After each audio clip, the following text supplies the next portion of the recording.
കുറച്ച് മാസങ്ങളായിട്ട് എനിക്ക് ഓഫീസിൽ എന്ത് നടക്കുന്നു എന്ന് എനിക്ക് അറിയുന്നുണ്ടായിരുന്നില്ല. അവിടെ എന്താ നടന്നത് ആ കാര്യങ്ങൾ I think we will discuss in general body.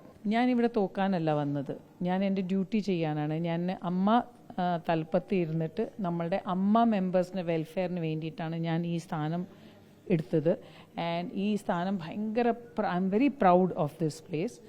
And ഇനി അഥവാ അങ്ങനെ എന്തെങ്കിലും മാറി നിൽക്കണമെങ്കിൽ അതും ഞാൻ പ്രൗഡ്ലി മാറി നിൽക്കും. അമ്മയുടെ അധ്യക്ഷ ശ്വേത മേനോൻ നമുക്കൊപ്പമുണ്ട്. എന്താണ് അമ്മയ്ക്കുള്ളിൽ ഇപ്പോൾ കേൾക്കുന്നത്? കേൾക്കാൻ ആഗ്രഹമില്ലാത്ത വാർത്തകളാണല്ലോ വന്നുകൊണ്ടിരിക്കുന്നത്. ഞാനും നിങ്ങൾ വഴി തന്നെയാണ് എല്ലാം അറിയുന്നത്. ബിക്കോസ് എനിക്ക് തോന്നുന്നു നമ്മുടെ അമ്മ സംഘടനയിൽ ഇന്നലെ തൊട്ട് ഒരു ബ്യൂട്ടിഫുള്ളായ ഇസാര പ്രീമിയം ഐ ഹോസ്പിറ്റൽ നല്ലൊരു ആശയമായിട്ട് അമ്മ മെമ്പേഴ്സിന് വേണ്ടിയിട്ട് കൊണ്ടുവന്ന ഒരു ക്യാമ്പായിരുന്നു ഇന്നലെയും ഇന്നും. അതിൻ്റെ ഇടയിൽ നമ്മൾ ഓഫീസിൽ എല്ലാവരും ഇരുന്ന് സംസാരിച്ചതിൻ്റെ ഇടയിലാണ് ഇത് നടന്ന ഒരു കാര്യം. അപ്പോൾ നമുക്കും അത് തന്നെ ഒരു ഷോക്കിംഗ് ആയിരുന്നു. നിങ്ങളുടെ ഈ അധികാര വടംവലി സംബന്ധിച്ചുള്ള തർക്കവിതർക്കങ്ങളാണോ ഈ ഒരു അസ്വാരസ്യത്തിലേക്കൊക്കെ കൊണ്ടുപോയിരിക്കുന്നത്? നമ്മുടെ ബയലോ പ്രകാരം നമുക്ക് ഒരു കാര്യവും എന്താ പറയുക, നമ്മുടെ സ്പോക്സ് പേഴ്സൺ അല്ലാതെ നമ്മുടെ മീഡിയയിൽ ഇരുന്നിട്ട് സംസാരിക്കാൻ പാടില്ല. അത് ആക്ച്വലി അച്ചടക്ക ലംഘനമാണ്, യുനോ. പക്ഷേ എങ്ങനെയാണ് ഇത് പുറത്തു വന്നത് ഒന്നും അറിയില്ല. ബിക്കോസ് ഞാൻ മിഞ്ഞാന്ന് നിങ്ങളുടെ മീഡിയേൻ്റെ മുമ്പിൽ പറഞ്ഞ പോലെ തന്നെ ഞാൻ എന്നും പറയാണ് ദാറ്റ് നമ്മുടെ ഒരു എന്താ പറയുക, ഒരു മെയിൽ വരുന്നു റെസിഗ്നേഷൻ്റെ. ആ മെയിൽ ഡിലീറ്റ് ആയപ്പെടുന്നു, അത് നമുക്ക് കാണില്ല. അപ്പോൾ നമുക്കത് അറിഞ്ഞപ്പോൾ നമ്മളൊന്ന് വിളിച്ചു ചോദിച്ചു എന്ന്. ഇത്ര വിഷമങ്ങൾ ഉണ്ടായിരുന്നു എന്നുള്ള ഒരു കാര്യമല്ല ആ കുട്ടി ജാനുവരിയിൽ പറഞ്ഞത്. അത് വേറെ ഒരു വിഷമമായിരുന്നു. ഫെബ്രുവരിയിൽ വേറെ ഒരു വിഷമമായിരുന്നു. ഇപ്പോൾ വേറെ ഒരു വിഷമമാണ്. അപ്പോൾ ഇത് എങ്ങനെയാണ് നമ്മൾ അറിയില്ലേ, നമ്മളെല്ലാത്തിനും. അതുകൊണ്ടാണ് ഞാൻ പറഞ്ഞത് അത് നമുക്ക് ജനറൽ ബോഡി വരെ വെയിറ്റ് ചെയ്യാം. അൻസിബയുടെ പരാതി ഒരു വനിതാ സാരഥി ഉണ്ടായിട്ട് പോലും സ്ത്രീകൾക്ക് സമാധാനമായി പ്രവർത്തിക്കാൻ കഴിയുന്നൊരു അന്തരീക്ഷമില്ല, ട്രോമയുണ്ട് എന്നൊക്കെയാണ് പറയുന്നത്. അതുകൊണ്ടാണ് രാജിവെച്ചത് എന്നും. ലബി രാജിവെച്ചത് ഫെബ്രുവരി 21 നമുക്ക് അയച്ചത്. ഫെബ്രുവരി 21 അൻസിബേൻ്റെ പരാതി ഉണ്ടായിരുന്നത് ലക്ഷ്മി പ്രിയൻ്റെ അടിസ്ഥാനത്തിലാണ്. ഇപ്പം എന്തായാലും എനിക്ക് പേര് പറയാൻ എല്ലാവരും അങ്ങോട്ട് പുറത്ത് വന്നു കഴിഞ്ഞു. അത് പേഴ്സണൽ ഇതാണ്, അവരുടെ പേഴ്സണൽ ഫ്രണ്ട്ഷിപ്പിൻ്റെ ഇടയിൽ നടന്ന ഒരു മിസ്അണ്ടർസ്റ്റാൻഡിങ്ങോ അല്ലാതെ പോട്ടെ, ഐ ഡോണ്ട് നോ. അതൊരു പോലീസ് കേസായിരുന്നു. അത് ഡിസംബറിൽ നടന്ന സാധനമാണ്. നമ്മൾ അറിയണത് ജാനുവരിയിലാണ്. ജാനുവരിയിൽ അൻസിബ എന്നെ, ഞാനൊരു ഷൂട്ടിങ്ങിൻ്റെ ഇടയിൽ എൻ്റെ അൻസിബ എന്നെ വിളിച്ചു. ഇത് ഫുള്ള് കേട്ടപ്പോൾ ഞാൻ പറഞ്ഞ കാര്യം ഇത്ര തന്നെയാണ്, ഭയങ്കര ക്ലാരിറ്റിയോട് ഞാൻ പറഞ്ഞതാണ്. This is not AMMA's problem. അത് ആ കുട്ടി ഒരുപാട് മോക്കറി, അത് കളിയാക്കി എന്നെ. ഒരു കുഴപ്പമില്ല, അതൊന്നും കുഴപ്പമില്ല. ഷീസ് എ ലിറ്റിൽ ബേബി, അനിയത്തിയാണ്. അപ്പോൾ എനിക്ക് അതൊന്നും കുഴപ്പമില്ല. പക്ഷേ ഐ ഫീൽ ബാഡ് ദാറ്റ് ഒരു പേഴ്സണൽ ഫ്രണ്ട്ഷിപ്പിൻ്റെ ഇടയിൽ നടന്ന ഒരു പോലീസ് കേസിൽ എങ്ങനെയാണ് അമ്മ വരുന്നത് ഇതിൻ്റെ ഇടയിൽ? ഞാൻ ഇതിലിപ്പോൾ എന്താ അറിയോ, ഞാൻ ആദ്യമേ ഈ സ്ഥാനം എടുത്ത സമയത്ത് ഞാൻ പറഞ്ഞിട്ടുണ്ടായിരുന്നു, ഇതിലിപ്പോൾ എപ്പോഴും ഒരു തർക്കം വരാൻ പോകുന്നത് ശ്വേത എന്ന വ്യക്തിയും ശ്വേത എന്ന പ്രസിഡൻറ്റും. ഈ ശ്വേത എന്ന പ്രസിഡൻറ്റ് ചെയ്യണ ഡ്യൂട്ടിയാണ് ഞാൻ ചെയ്യണത്. ശ്വേത എന്ന വ്യക്തിക്ക് ചിലപ്പോൾ ഈ കേസിൽ ഇൻവോൾവ് ആവാം. ബട്ട് ആസ് എ പ്രസിഡൻറ്റ് അമ്മ ഹാസ് നത്തിങ് ടു ഡു. നമ്മുടെ ബയലോ പ്രകാരം നമുക്ക് ഒരു ഡൊമസ്റ്റിക് പ്രോബ്ലമോ അല്ലാതെ പേഴ്സണൽ പ്രോബ്ലമോ നമുക്ക് അത് എടുക്കാൻ പറ്റില്ല. ഈ ശ്വേത എന്ന പ്രസിഡന്റിനെ ഒരു സ്ത്രീ ആയതുകൊണ്ട് അംഗീകരിക്കാതിരിക്കുന്നുണ്ടോ? അങ്ങനെയൊന്നുമില്ല. അങ്ങനെ ഞാൻ ആദ്യം പറഞ്ഞ സ്ത്രീകൾ തന്നെയാണ് സ്ത്രീകളുടെ ഏറ്റവും വലിയ ഒരു ക്രിറ്റിക്കും ഏറ്റവും വലിയ സപ്പോർട്ട്. അധികാര വടംവലി ഇതിനകത്ത് നടക്കുന്നുണ്ടോ പ്രസിഡന്റും ജനറൽ സെക്രട്ടറിയും തമ്മിൽ? അങ്ങനെയുള്ള വാർത്തകളും പുറത്തേക്ക് വരുന്നുണ്ടല്ലോ. കുറച്ച് മാസങ്ങളായിട്ട് എനിക്ക് ഓഫീസിൽ എന്ത് നടക്കുന്നു എന്ന് എനിക്ക് അറിയുന്നുണ്ടായിരുന്നില്ല. അവിടെ എന്താ നടന്നത് ആ കാര്യങ്ങൾ I think we will discuss in general body. അത് മാത്രമല്ല, ജനറൽ ബോഡിയിൽ ഈ കാര്യങ്ങളെല്ലാം പറയും, ഉറപ്പായിട്ട് പറയും, ക്ലാരിറ്റിയോടെ പറയും. പ്രൂഫ്, എല്ലാ തെളിവുകളും കയ്യിലുണ്ട്, എല്ലാ തെളിവുകളും. അതുകൊണ്ടല്ലേ എനിക്ക് ഭയങ്കര സങ്കടം വരുന്നുണ്ട് ഈ നിങ്ങൾ മീഡിയക്കാരുടെ മുമ്പിൽ അവർ വന്നിങ്ങനെ പറയുമ്പോൾ. ബിക്കോസ് അൻസിബ നിങ്ങളുടെ ചാനലിൽ തന്നെയാണ് പറഞ്ഞത്, ഒരു പരാതിയും കൊടുത്തിട്ട് ഒരു കാര്യമില്ല, അതിനൊരു നടപടി നടക്കാൻ പോകുന്നില്ല എന്ന്. That's not the truth. ഈ സ്ത്രീകൾ സാരഥികളായിരിക്കുന്ന ഈ അമ്മ സംഘടനയെക്കുറിച്ച് ഒരുപാട് പ്രതീക്ഷ ഇപ്പോൾ വന്നതാണ്.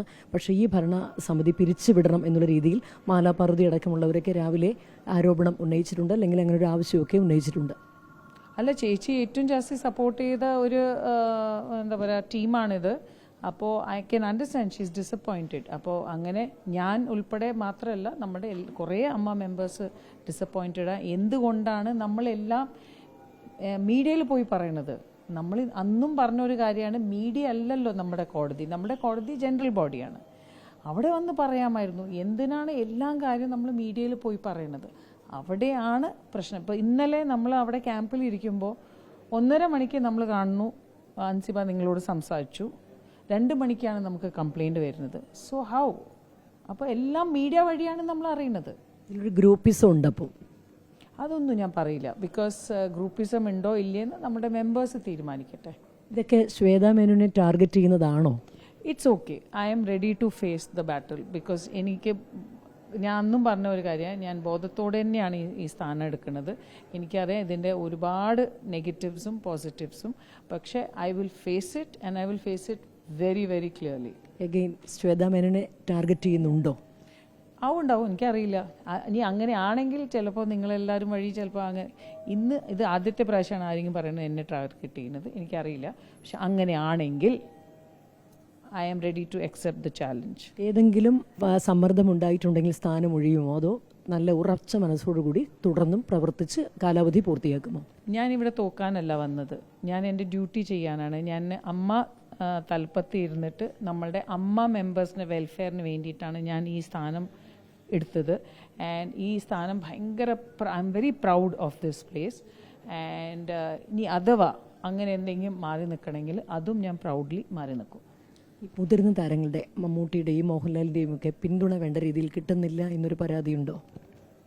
നമ്മുടെ കുടുംബ സംഗമത്തിൽ ഐ തിങ്ക് അവർ രണ്ടാളുടെയും സാന്നിധ്യം ഒരുപാട് അതിൻ്റെ മുമ്പേ കുറേ മീഡിയ ആൾക്കാർ പറഞ്ഞ ഒരു ഇതാണ്, ഇവരുടെ സാന്നിധ്യം ഉണ്ടാവില്ല, ഇവരുടെ സപ്പോർട്ട് ഇല്ല എന്ന്. പക്ഷെ അവർ നമ്മളുടെ പ്രോഗ്രാമിൽ രാവിലെ തൊട്ട് വൈകുന്നേരം വരെ ഉണ്ടായിരുന്നു. അല്ല, അതല്ല ഞാൻ ഉദ്ദേശിച്ചത്. ഇങ്ങനത്തെ ഒരു ക്രൈസിസ് ഒക്കെ വരുമ്പോൾ അവരുടെ ഒരു കുറച്ചുകൂടി സപ്പോർട്ട് ഉണ്ടായിരുന്നെങ്കിൽ ശ്വേതാ മേനോന് കുറച്ച് ഉറച്ച തീരുമാനം എടുക്കാമായിരുന്നു. അവർ ശ്വേതാ മേനോന് വേണ്ടിയിട്ടല്ല അവിടെ ഇരിക്കുന്നത്, അവർ അമ്മയ്ക്ക് വേണ്ടിയിട്ടായിരുന്നു. അല്ല, അമ്മയുടെ പ്രസിഡന്റിന് കുറച്ചുകൂടെ ധൈര്യത്തോടെ തീരുമാനങ്ങളൊക്കെ എടുക്കാൻ പറ്റുമായിരുന്നു അവരുടെ സപ്പോർട്ട് ഉണ്ടായിരുന്നെങ്കിൽ. നിങ്ങൾ എൻ്റെ ഒരു മീറ്റിംഗും കണ്ടിട്ടില്ലല്ലോ. നിങ്ങൾ എൻ്റെ ഒരു മീറ്റിംഗ് അറ്റൻഡ് ചെയ്യൂ. നമ്മുടെ EC അങ്ങനെ ആവട്ടെ, ദാറ്റ് മീഡിയൻ്റെ മുമ്പിൽ ഒരു EC മീറ്റിംഗ് നടക്കട്ടെ. അപ്പോൾ മനസ്സിലാവും ശ്വേതാ മേനൻ എന്ന പ്രസിഡന്റിന് നല്ല നിലപാടുണ്ട്, നല്ല ഉറച്ചുള്ള ഭയങ്കര സ്ട്രോങ് ആയ വോയിസും ഉണ്ട്. അപ്പോൾ പ്രത്യേകിച്ച് പിന്തുണയൊന്നും കിട്ടിയില്ലെങ്കിൽ ഇത് കൊണ്ടുപോകാനുള്ള കാര്യപ്രാപ്തി ഉണ്ട് ശ്വേതാ മേനോൻ. എന്താണ് പിന്തുണ കിട്ടില്ല എന്ന് പറയുന്നത്? അതെന്തിനാ അങ്ങനെ പറയുന്നത്? Why you want to say negative? പിന്തുണ കിട്ടുന്നുണ്ട്, അതുകൊണ്ടല്ലേ ഞാൻ ഇവിടെ ഉള്ളത്. പിന്തുണ കിട്ടുന്നുണ്ട് എല്ലാവരുടെയും, മുതിർന്ന എല്ലാവരുടെയും ഭാഗത്തുനിന്ന്. മുതിർന്ന മാത്രമല്ല, മെമ്പേഴ്സിൻ്റെ അടുത്തുനിന്നും. മെമ്പേഴ്സ് വിത്ത് എവ്രിബഡി സപ്പോർട്ട് തന്നെയാണ് ഞാൻ ഇവിടെ നിൽക്കുന്നത്. ഈ കമ്മ്യൂണിക്കേഷൻ ഗ്യാപ്പ് ജനറൽ സെക്രട്ടറിയുടെ ഭാഗത്തു നിന്ന് എത്ര കാലമായിട്ട് വരുന്നുണ്ട്? ഓൾമോസ്റ്റ് ഡിസംബർ ജാനുവരി തൊട്ടിട്ട്. അതിൻ്റെ ഒരു അതൃപ്തി അറിയിച്ചിരുന്നു? ആര്, ഞാനോ?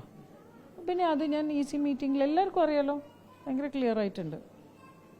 എന്തുകൊണ്ടാണ് പ്രസിഡന്റ് അങ്ങനൊരു ഓർണമെന്റൽ പോസ്റ്റ് എന്നൊരു ധാരണയെങ്കിൽ വന്നിട്ടുള്ളത്? അല്ല, അത് നമ്മൾ ജാനുവരിയിൽ ഒരു വക്കീൽ വന്നിട്ട്, ജനറൽ സെക്രട്ടറി ഒരു വക്കീലിനെ കൊണ്ടുവന്നിട്ടുണ്ടായിരുന്നു, ദാറ്റ് ബൈലോ എഡ്യൂക്കേറ്റ് ചെയ്യാൻ വേണ്ടി. അപ്പോൾ ആ മൂപ്പര് പറഞ്ഞ ഒരു ബൈലോ ആണ് നമ്മളെല്ലാവരും മനസ്സിലാക്കിയത്. അപ്പോൾ ജനറൽ സെക്രട്ടറിയാണ് എല്ലാം. അങ്ങനെയാണ് നമ്മളെല്ലാവർക്കും തെറ്റിദ്ധാരണ വന്നത്.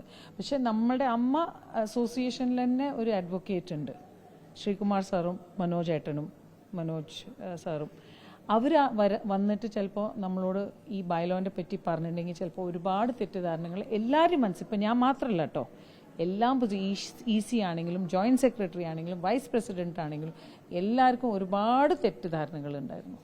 തെറ്റിദ്ധാരണ ആരാ ഉണ്ടാക്കിയത്?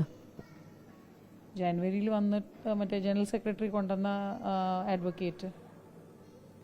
പ്രയാസമായി ശ്വേതാ മേനോൻ? ഇല്ല, ഒന്നുമില്ല. That's okay. പിന്നെ പഠിച്ചു തരണ്ടേ, അതുകൊണ്ട് നമ്മൾ പഠിച്ചു കുറേ കാര്യങ്ങൾ. ഏതായാലും ഈ ക്രൈസിസ് ഒക്കെ മറികടക്കാൻ പറ്റുമെന്നുള്ള ആത്മവിശ്വാസമുണ്ട്. 100%. നമ്മളെല്ലാവരും എൻഡ് ഓഫ് ദ ഡേ ഏത് മിസ്കമ്മ്യൂണിക്കേഷൻ ആണെങ്കിലും എന്തുണ്ടെങ്കിലും എല്ലാവരും ആശയം അമ്മയാണ്. അപ്പോൾ അതാണ് നമ്മളിപ്പോൾ ഇനി നമ്മൾ പറയാൻ പോണതും സംസാരിക്കേണ്ടതും ജനറൽ ബോഡി മാത്രമേ ഉള്ളൂ. താരസംഘടന ആയതുകൊണ്ട് തന്നെ നമ്മുടെ പൊതുസമൂഹം ഒരുപാട് ശ്രദ്ധയോടുകൂടി തന്നെയാണ് ഇത് കാണുന്നത്. അപ്പോൾ അത് സ്വാഭാവികമായും ബുദ്ധിമുട്ടുണ്ടാകുമല്ലോ ഈ അമ്മയുടെ സംഘടനയ്ക്ക്. അതുകൊണ്ട് തന്നെ എളുപ്പത്തിൽ ഇതിൻ്റെ ഒരു പരിഹാരം കാണാൻ ശ്രമിക്കുമല്ലേ? പിന്നെ ഒബ്വിയസ്ലി എല്ലാത്തിനും പരിഹാരം മാത്രമല്ല, ഇത് കുറച്ച് 20-25 ദിവസം കഴിഞ്ഞാൽ നമ്മുടെ അമ്മ ജനറൽ ബോഡിയാണ്. So yeah good.